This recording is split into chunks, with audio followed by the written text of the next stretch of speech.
we will, it's a little after 12. We'll call the meeting of the Rotary Club of Wausau to order. I'm going to try something second week in a row. We're going to do a video. So I'm going to start out the meeting with this. It's a little longer one this time. Hopefully the technology works, but it's kind of thing that kind of gets us in the Rotary mood and inspires us hopefully a little bit. I will bring that up right now.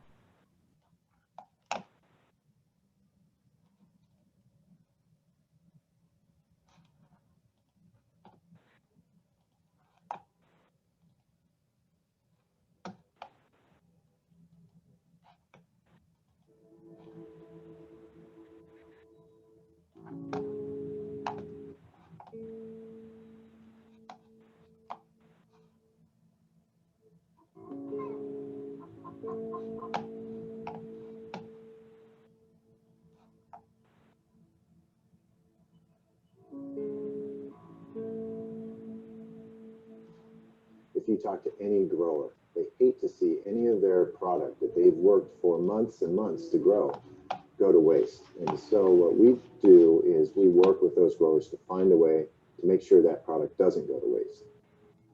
My name is David Bobanek, and I'm the Executive Director of Rotary First Harvest. We connect farmers, truckers, volunteers, and food banks for hunger relief. Gleaning is harvesting unmarketable product. Whether that's going to a grocery store and picking up their daily bread, that would be gleaning, to what we're doing here, which is fresh produce, straight from the orchard.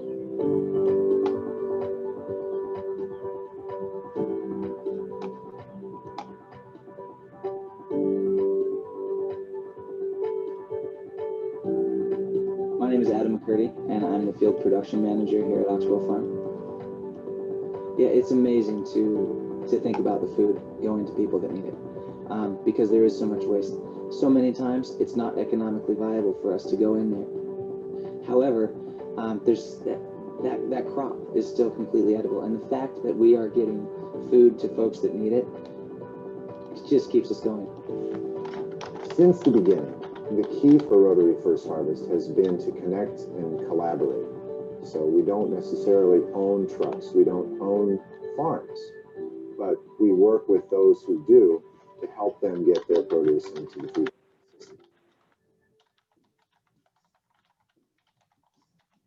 This Saturday morning, you're free from 9 to 12 a.m. 9 till noon, we'll be having the Rotary First Harvest packing party at the Northwest Harvest Warehouse in Kent.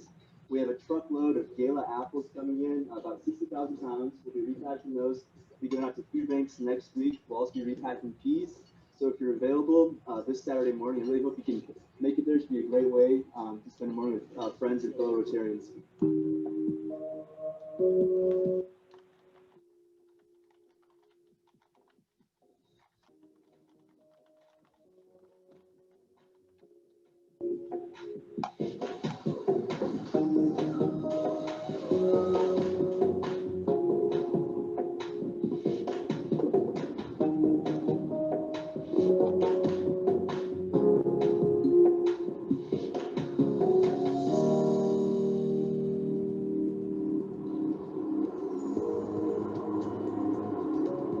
This food bank has really been a blessing to me.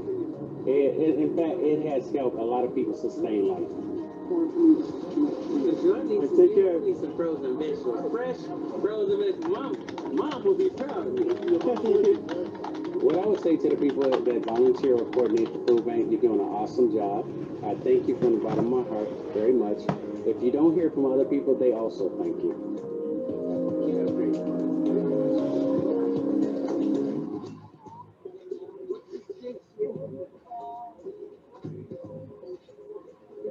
Every Rotary project anywhere in the world always started out with one person who had an idea.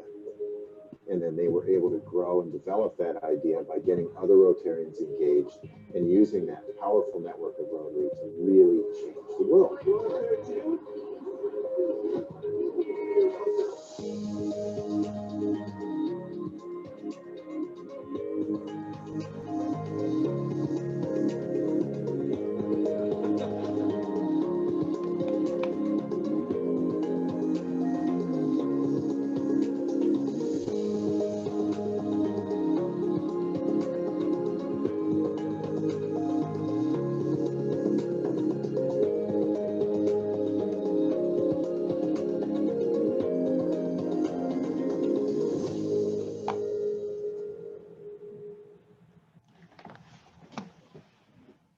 Okay, hopefully that that worked okay for people. I'm going to try and use, Rotary's got a ton of these nice videos out there. Hopefully they'll be inspiring for us, shows us a little bit about, you know, what kinds of things Rotary International is funding, and maybe gives us some ideas. Obviously, you know, we're not Seattle, but you know, we can do some good things here. We do some good things here at home in Wausau, and can continue to do so in the future. So hopefully the technology worked okay this time around. All right, so we'll get to the first part of the meeting. I don't see any guests or folks that we've got to introduce today, so we'll skip that step.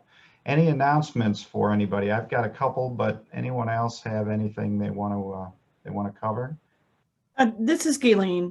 I just wanted to let you know we're working diligently on the reindeer run. Our group met last week in a conference call, and I appreciate everybody's support. I'll be putting together a Sign Up Genius sign-up sheet for volunteers, because truly this event can happen if we had a group together. And certainly being appreciative and sensitive to COVID concerns, we are doing what we can to make this a safe race, and also not only for participants, but also for volunteers. And also would appreciate the support from the group. And that includes, I'd like to refer to the sponsorship committee, but any support financially for this would be wonderfully appreciated as well. I don't know if Tanya or Sean want to add anything, or the sponsorship committee members want to add anything. Yeah, hi, good afternoon, ladies and gentlemen. Thank you very much, Gayleen, for the update. Please let me know if you can't hear me. So I met with the sponsorship team, and we started reaching out to Greenheck and Domtar and some of the other companies in our community. We'll be finalizing what that list may look like this week, and more to follow as we kind of continue our path of reaching out and asking for sponsorships. Thank you. And just also so you know too, the sign up sheet is live. So we already have some people already signing up.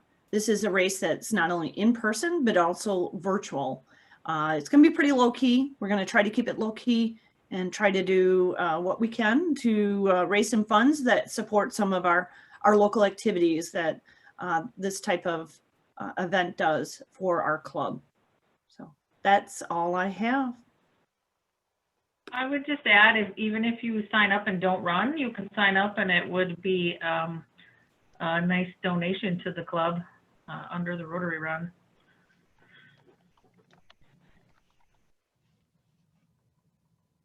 Okay. Other comments or questions on the reindeer run and the planning for that? Doesn't look like it. All right. I'll give a quick update on our Pints for Polio event, which is this Saturday. I see Jim Campbell, if he can hear me. He's wearing his shirt and he's got his screensaver behind him. So he's all in.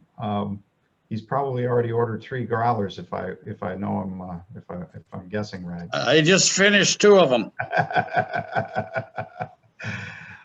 That's good. Just supporting the cause, Jim. So you can see behind Jim is the time from 4 to 6:30. There's going to be 2 bands at Bull Falls. We've had to kind of be flexible in the pandemic era here, but and again we've got kind of another meeting this afternoon where we're going to put some finishing touches on the details. We had a good. We figured there was a little bit of uncertainty around the technology, but now you're going to be able to live stream. You're going to be able to access this event live streamed. That kind of got worked out on Friday. And the other good news from late last week is, all joking aside, I think this was Patrick's idea. Mike Zamzo from Bull Falls was willing to let us pre-order growlers or you know, 4-packs or whatever, if you'd like, and count those towards the dollar per pint that he's going to be contributing. So if you're busy this Saturday, or you know, just want to deal with it a different way, you can order these, and I'll probably I'll send around a note as to how to pre-order the growlers or what have you. I think you can probably do that via the website, the Early Birds website. So if you'd like to have a growler and watch a couple bands on Saturday afternoon, you can do it and support the cause. Alternatively, and we got to keep the numbers down, but if some of you want to come to Bull Falls in person, that's obviously acceptable too. So so this one's coming together. I think I think it'll be a good event, and hopefully a springboard for years to come where we can do more of an in-person event. So questions on that or other comments? Matt, can I add to it? Yes, please, Dennis. I may actually, if you guys don't mind, I would like to share my screen a little bit so we don't have any confusion. Can you guys see my screen? Yes. Awesome. So just to let you guys know that the Wausau Early Birds website has information for Pints for Polio and donation. I've also added to our website this morning, due to some confusions, there's a link down here, Pints for Polio, as well as the events link here.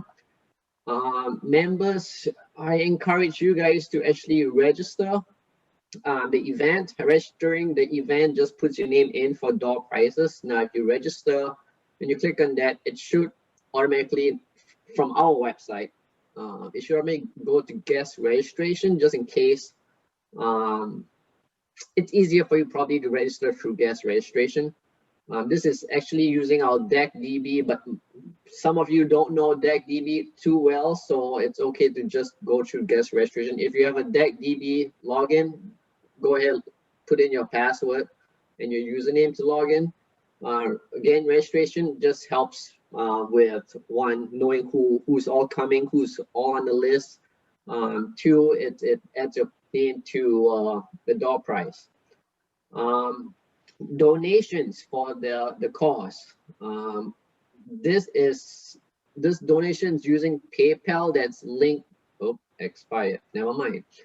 I have to check that out. But it links to Rotary Early Birds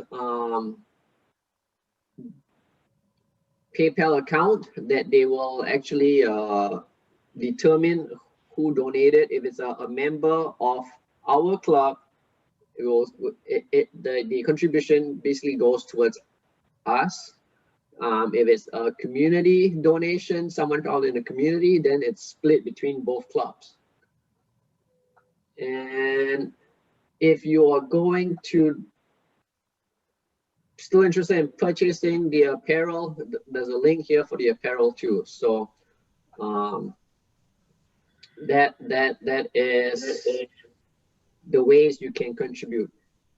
There's another method which I didn't put the link on there, is if you have a My Rotary account, you can, as Rotarians, donate through the Rotary International Foundation, and it will be tracked that way as a Rotarian, as a member, that you have donated for Pint for Polio, and we will get notified. So that's all I have, and we should be good. Okay. Questions on that? And our model, Jim Campbell, is modeling one of the, I think it looks like a sweatshirt that you can buy. So looks Man, good. It's good. Man, I have a question and a comment, if you don't mind.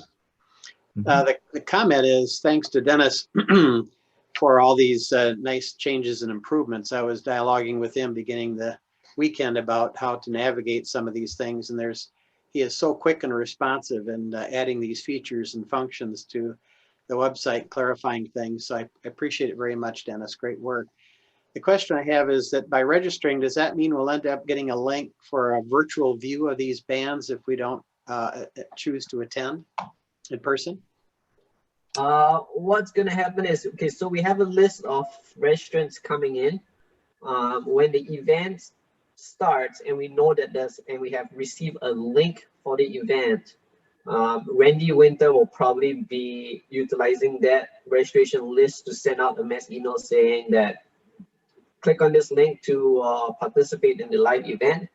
Alternatively, if things go right, Sean, you might have to correct me, but we should probably be live streaming this on Facebook, right, Sean? I think that's the hope, but we're still working it out with the folks producing it as to where I think Facebook is the plan to stream it, but we'll know for sure tomorrow where else the stream will live. It's either Zoom, but I think through Zoom we can also stream it to Facebook. So nonetheless, more updates to come after this afternoon's meeting, and you'll probably get an email for the link to see it virtual. Great work, thanks. Okay. Any other announcements from Deb or others? No? Okay. Happy and sad dollars. Where'd he go? Brian, there he is. I'm looking around. Brian is ready to go. Okay. Brian, the floor is yours. All right. Thank you, Mr. President. To start off with my role as Sergeant at Arms, I'm going to enact my right to take your hard-earned money with pins. We haven't done this in a while, so it's only $1, but if you don't have pins, your Rotary pins, put $1 in a cup or a bucket or something, and next time we meet in person, you can hand that off. Deb's got I'll raise my hand that I owe on that because I'm not wearing my pin. That'll record that in the coffers. So. All right. Moving on, happy dollars. Are there any happy dollars this afternoon? Brian, can I jump in? This is John. Please do. So I'm excited to announce that on the 15th, I think it was last Thursday, our family, my wife and I were given the joyful announcement that our youngest son and his wife delivered our 8th grandchild in Baltimore, Jack Townsend, and named after my father. But best of all, mom and baby are healthy and are now home. And so we're excited to have added a new member to the family. That'll be $10, Deb, for the record. Congratulations. Let's see, other happy dollars.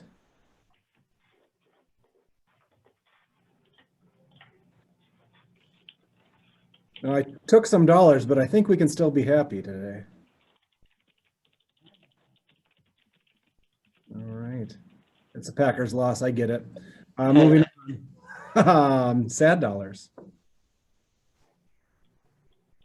Any sad dollars?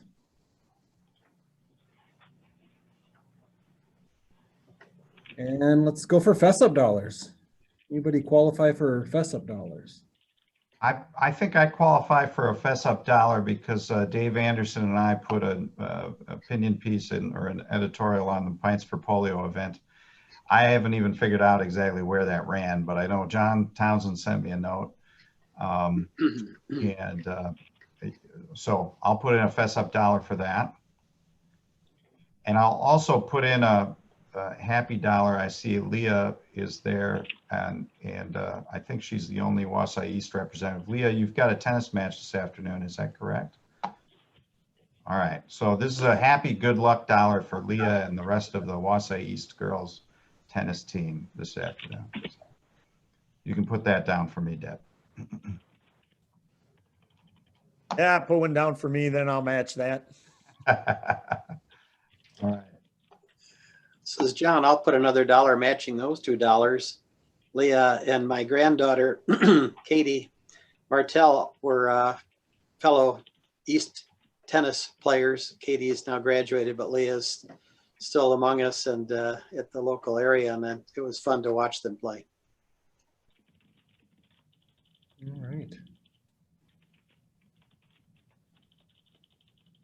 All right. Well, I think the floor is back to you, Mr. President. Thanks, man. All right, thanks, Brian. Appreciate it. Okay, so next up is the introduction of our speaker.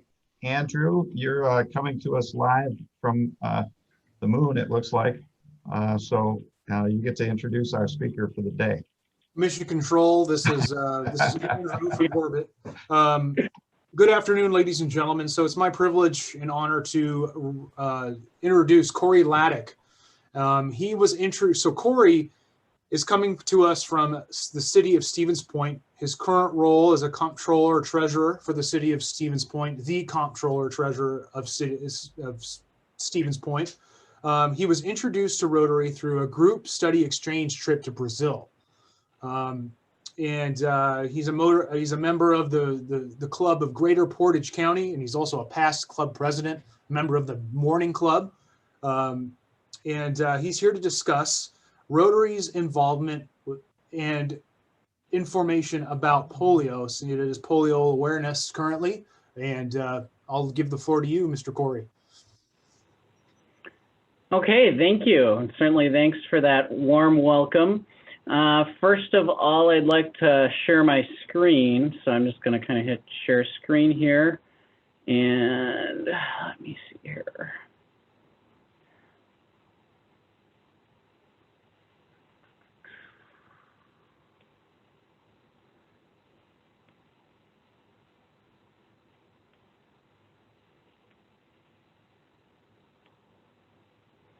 Okay, so first of all, can everyone see the slideshow? Did I do this successfully? If I could get yeah, it looks like people are nodding their heads, so okay, that's great. You never know with technology, and we're all still kind of getting used to how things work in this world of virtual meetings. So I'll skip that first slide since that's sort of my introduction that we just went through. So I know that I spoke to your club about 2 years ago about polio, and I know that some of you might have seen that presentation, others maybe haven't. So I'll try and cover this first part somewhat briefly. I do want to provide the background just for anyone who didn't, wasn't at the club meeting 2 years ago, or maybe who doesn't remember it. And then I also have some exciting updates as far as what's been going on with polio in 2020. So first of all, just some basics about polio. It is a virus that has been around since ancient times. It only affects humans, which means that eradication is possible. And there were 3 original strains of the virus. As far as how it's spread primarily through they call it the fecal oral route. So basically it means that, it's just as disgusting as it sounds, really, as far as how it's spread. And one of the things that means is that clean water and sanitation is really important. And some of the countries, there are only 2 countries remaining that still have polio. They're both very underdeveloped, and that's part of the issue is with clean water and sanitation.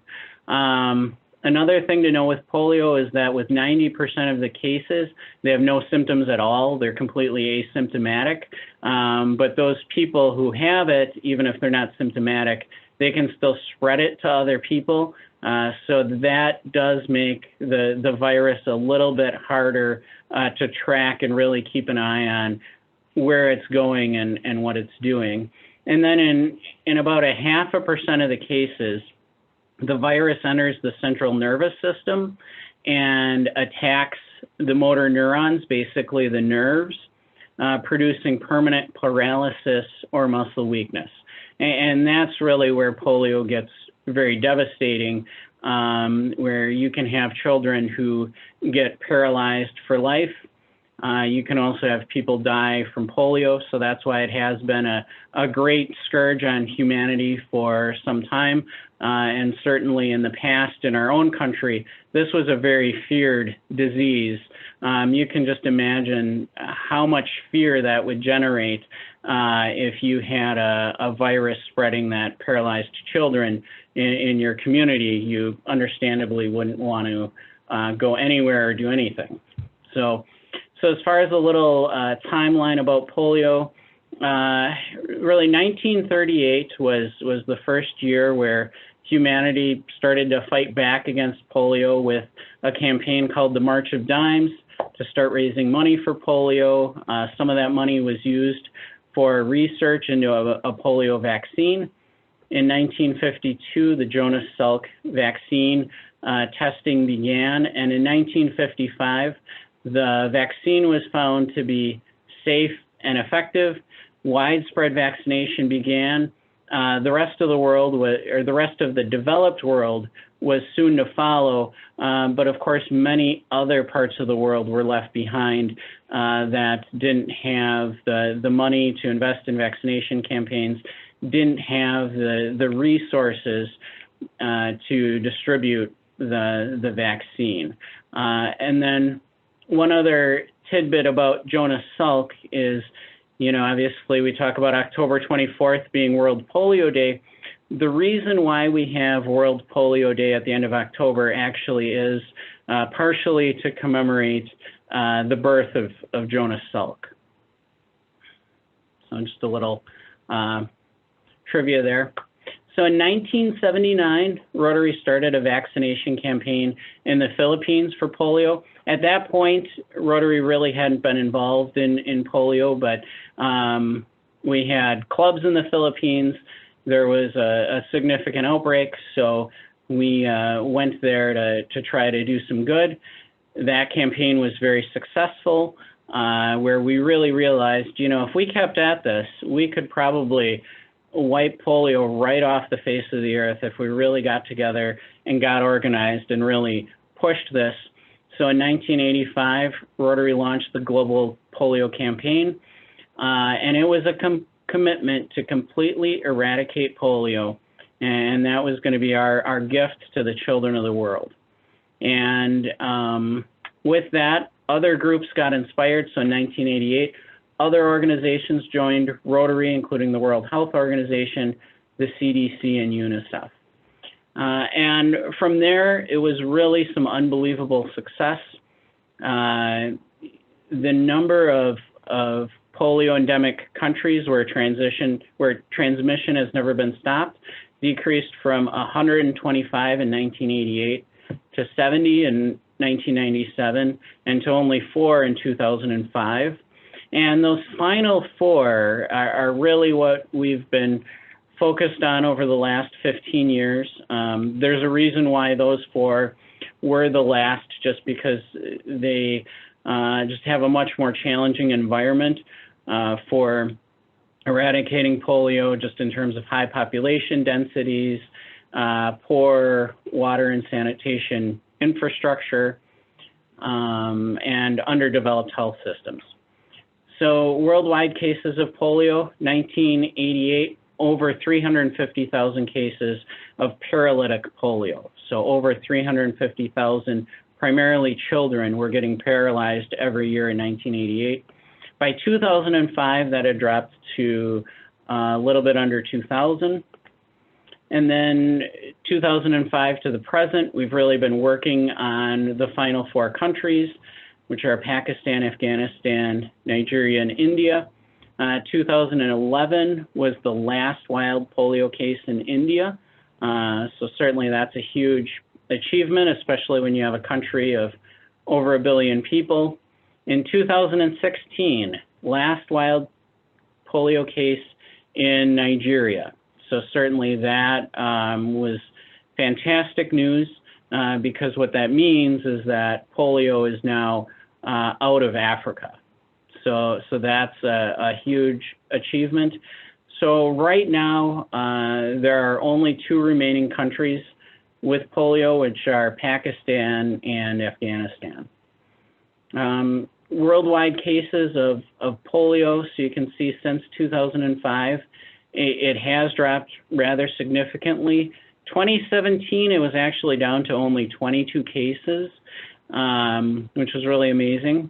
And then starting in 2018 and 2019, there have been a couple of setbacks with the vaccination campaign.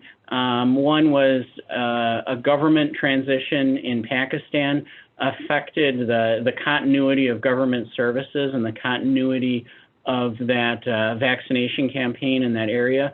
So that's one of the reasons why you see a pretty large spike in 2019. And then another ongoing challenge has been basically vaccine refusal and distrust of vaccines.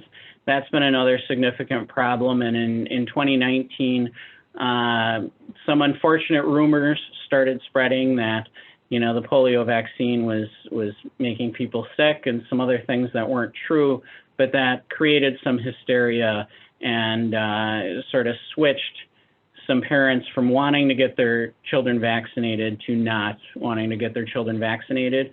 So that's why you see that uptick. Now, of course, that is something that Rotary and our other partners are working on very diligently to try and bring those numbers back down. And then as far as the polio strains, in 1999 was the last case of the type 2 strain of polio, and in 2012 was the last case of the type 3 strain. And really, you know, when you think about it, both of those instances are really proof of concept, proof that this is a virus that can be eradicated. Because when you think about the 3 strains, really each one is a separate microbe, a separate virus. So, you know, when you look at this, really, we've already eradicated polio twice. You know, we've already eradicated 2 different types of polio. So certainly as far as can we get this done to eradicate the last strain and finally be done with that last strain of polio, you know, I think it's a little silly for us to ask ourselves that question because, you know, the thing is we've already accomplished this twice. So how can we doubt our ability to do something that we've already done successfully twice before? So here's a map that just shows how the incidence of polio has been reduced. And of course, the map on your right-hand side is from 2014. And since then, Nigeria, polio has been eradicated in Nigeria. So if you look at that map, you know, Pakistan and Afghanistan, as you can see, are both in the same place or the same region. So it really turns this from a 2-front war into a 1-front war, which certainly is advantageous to the cause and to the possibilities in terms of eradicating polio.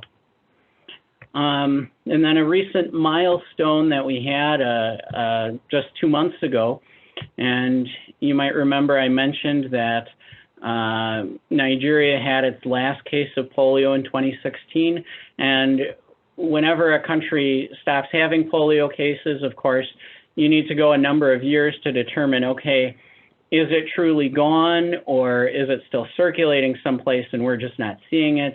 Now that Nigeria has gone a full 4 years without a single case of wild polio, Nigeria has been declared polio-free, and that also means that the entire African region has been declared polio-free.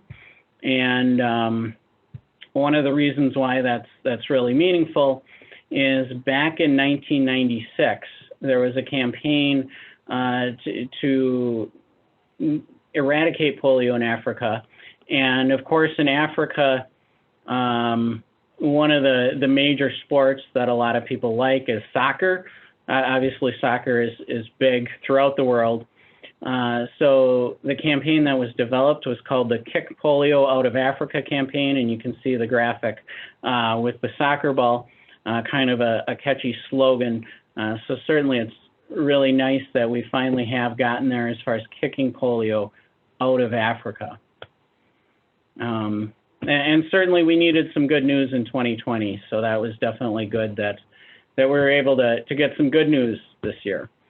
So the polio eradication initiative today, basically when you add it all together, current estimates are that 19 million people are walking today who would have otherwise been paralyzed by polio.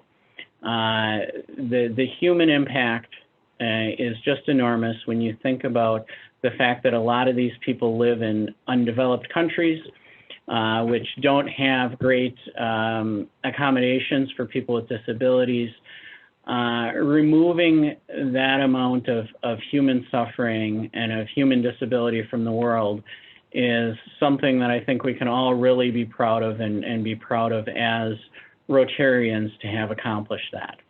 And right now, Rotarians raise about $50 million a year for polio eradication, and that's both through their own giving as well as some of the fundraising events, obviously having a Pints for Polio event, things like that, that raise money for polio. So Rotary worldwide, $50 million a year in an average year. And that money does get matched 2-to-1 from the Bill and Melinda Gates Foundation. So basically that we put in $50 million and then Bill and Melinda Gates say, okay, we're gonna, match that 2-to-1. So that turns our annual impact in terms of the resources that we can put into polio eradication at $150 million a year. And over 400 million children are vaccinated every year. And you might wonder why, that much vaccination is still going on when, it's only down to 2 countries. But the key is we don't want polio to come back. And if you stop vaccinating, that's when polio will start coming back to those areas where it has been eradicated. And of course, we don't want to have to go back and try and eradicate it again from those areas. So it's important that those vaccination campaigns keep going until we can completely eradicate polio, and then we wouldn't have to spend the resources on vaccinating 400 million children a year. So how Rotary's $150 million a year is used, there's a couple of different things. So 19% is just to purchase the vaccine itself. Then 39% is actually getting the vaccines to children because you have to transport it. You have to have health workers to go out and actually vaccinate the children. 24% is on raising awareness because you need to work on vaccine acceptance. And that's actually one of the biggest challenges with the eradication initiative is working on getting parents to want to have their kids vaccinated. And then 14% is on detecting disease, really the surveillance efforts of tracking down exactly where polio is so you know where you need to go, what you need to focus on, whether it is being successful or whether there are some problems with any of these activities. So this is an example of raising awareness, again, trying to build the awareness of what polio is, and especially working on vaccine acceptance in the areas where polio is still circulating. Detecting disease, this is an interesting one, so supporting lab personnel. One of the technologies that was actually developed for polio eradication was to test sewer samples and to look at what's coming out in the sewer, see if there's any polio virus in there, and then that's an indication of whether polio is actively circulating in that community. So, and then of course we have the actual vaccine that can protect children from polio. And then you also need to get that vaccine to children. And a couple of things about that, you're going into very remote areas oftentimes. So that's why it's appropriate, that picture on the left-hand side with, a couple of guys walking with a donkey, probably going over some pretty rugged terrain. You'll also notice on the top of the donkey is a cooler. That is because the vaccine itself does need to remain cold. It needs to remain refrigerated.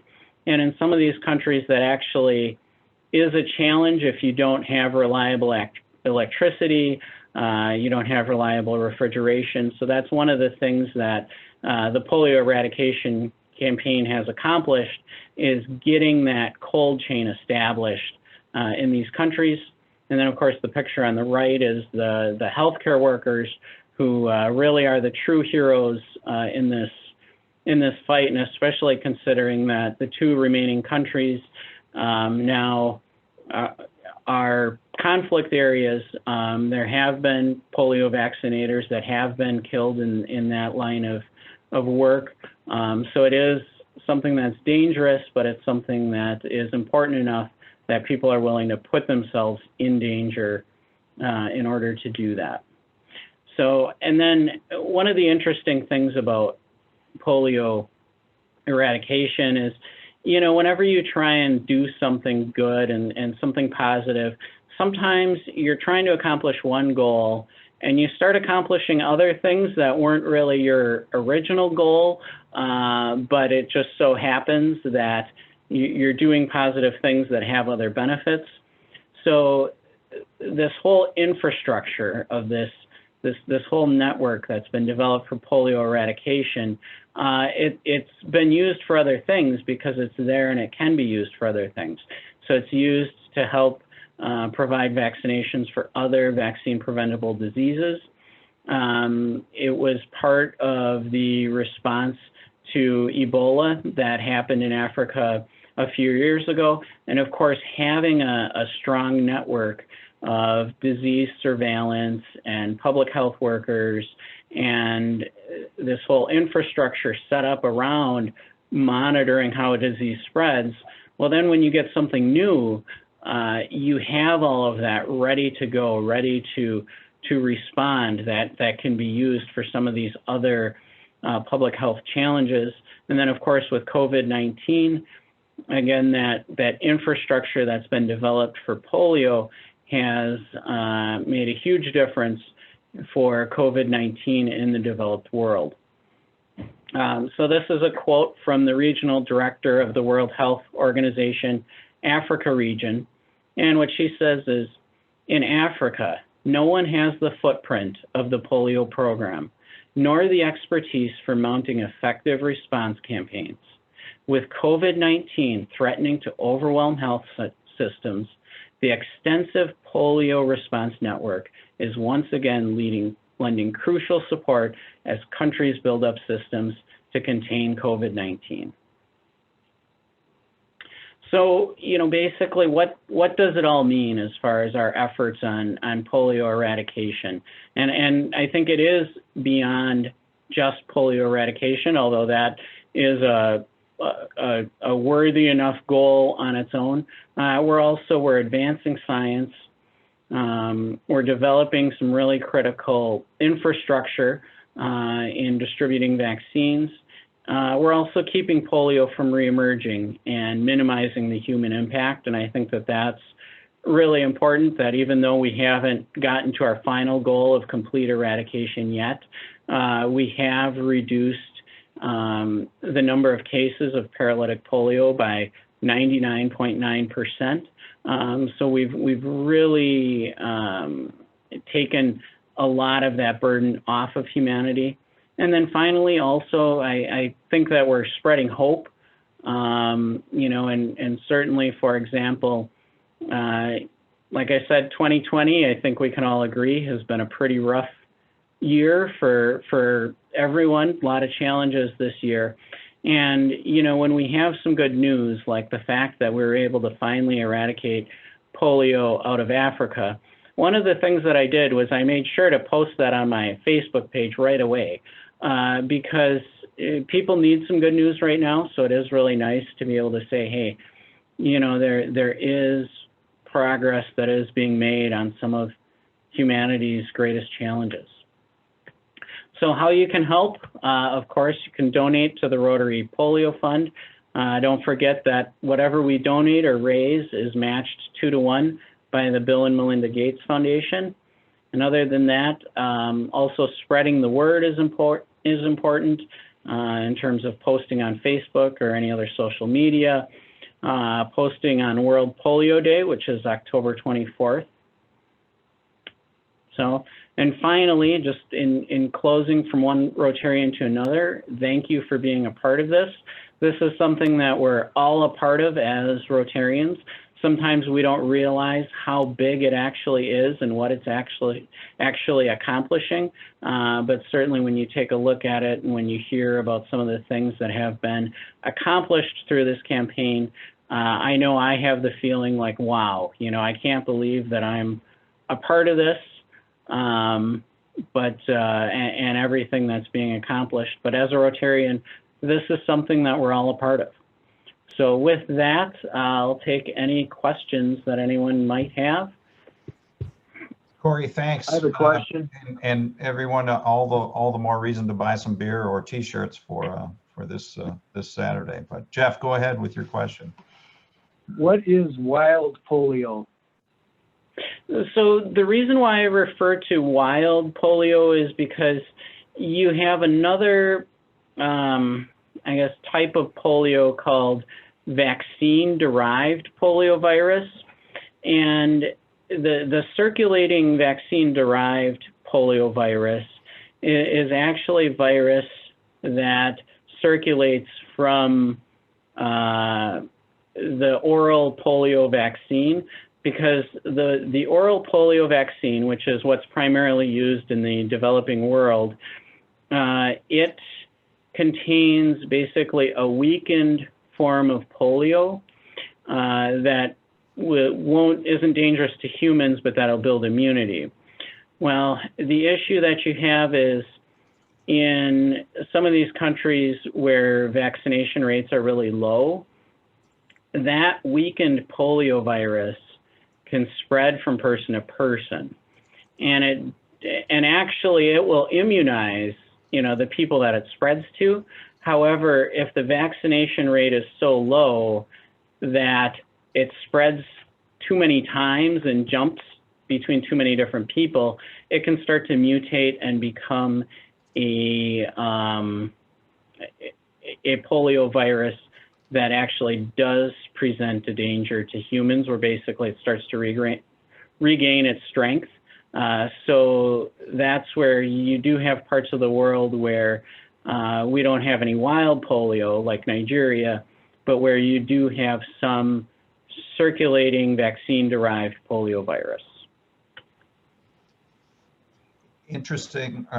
And Corey, I guess I had a couple questions. You've kind of touched on both topics, including just recently, just with your last comment there. So first one is, I take it from your presentation, you know, one of the things I've wondered is, right now the world's focused on a different virus in a lot of ways for obvious reasons.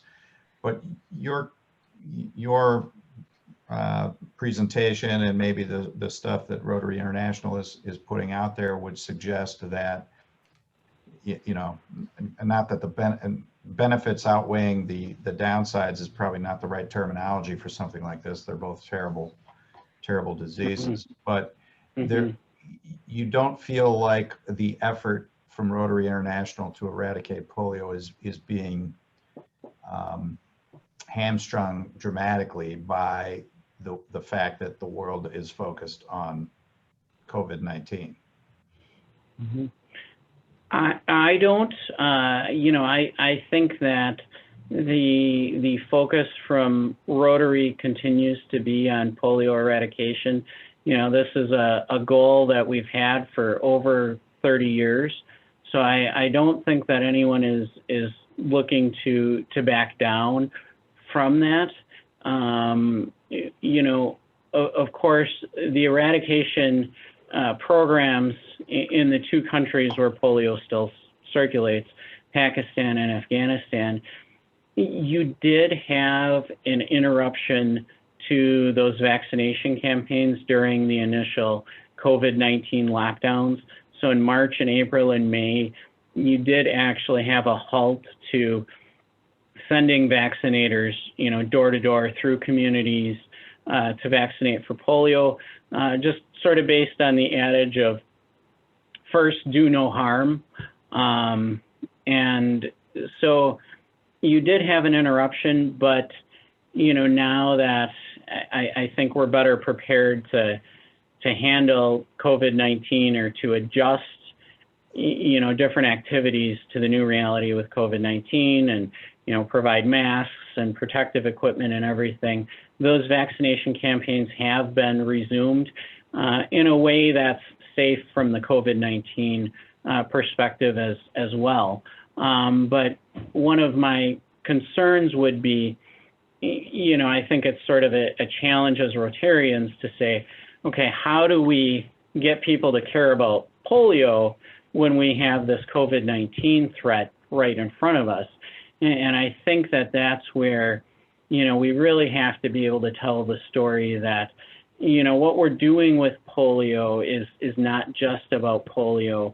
It can be used for so many other things, and developing that science has some real benefits. For instance, talking about detecting disease and monitoring sewage, that was a technology that was developed for the polio fight, but it's also been used for COVID-19 as well. Now that we have that technology and we know how to look at sewage for a virus, that's something that has been employed to some extent for COVID-19.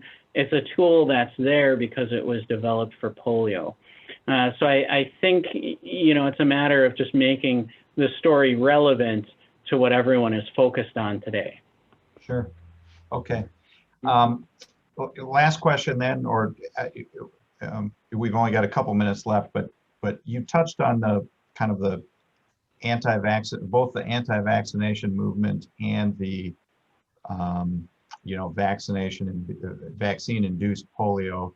For club members who follow our Facebook account, there actually was a comment that touched on both of those topics when we were advertising our Pints for Polio event. And it's someone who, if I had to guess, is probably not a fan of vaccinations generally, and says, hey, you shouldn't be partnering with the Bill and Melinda Gates Foundation. The vast majority of cases in the last X number of years have actually been vaccine induced. So there is that mentality out there. Now, my inclination is not to debate with folks on the internet, generally speaking, because you're probably not going to win. Put it that way. But how obviously the statistics would show that mentality is having a negative impact if your goal is to eradicate it. How serious is it, and do you have any words of wisdom for how to combat it? I would say especially for the two remaining countries, that is the biggest challenge that we have, is the resistance to getting the vaccines out there. And sometimes in that area of the world, it takes sort of a religious bend, as far as, people saying that this is a conspiracy to, sterilize Muslims and all kinds of crazy things like that. One of the things that Rotary has been really effective at in working in those areas is actually getting some of those religious leaders on board, because if that's where your problem is, then you need some leaders with some of that religious type credibility to say, no, this is safe, it is effective, you should do this, it's not, against our religion, and that helps. Now, as far as how do we handle people in our own country with those views, that obviously is a hard one. One of the things that I guess what I've been told from some of the higher ups at Rotary is that, when you're trying to work with people on that, it's important to still approach them with kindness. And if you are trying to convince somebody that, no, these vaccines do work, it's important to not approach that in a hostile kind of a way, and to try to just, present the science and present the data But it is tough because, you know, you get into this problem where it's hard to argue with somebody who thinks that the world is flat. And so as far as a silver bullet there, you know, I wish I had a silver bullet to that question as far as what we can do. But it's tough. Yeah. Okay. Well, thanks, Corey. Appreciate it. I kind of monopolized the question and answer session there, and hopefully nobody else had anything. They were any burning questions. Sorry about that. Okay, last item then is the four-way test, and I think Patrick Bradley is going to take us home with that. So I am. Thank you, Matt. All right. Of all the things we think, say, or do, is it the truth? Is it fair to all concerned? Will it build goodwill and better friendships? And will it be beneficial to all concerned? All Have right, a great week. Thanks, Patrick. Have a great week, everyone. See you next Monday. Thanks, Corey. Yep, thank you.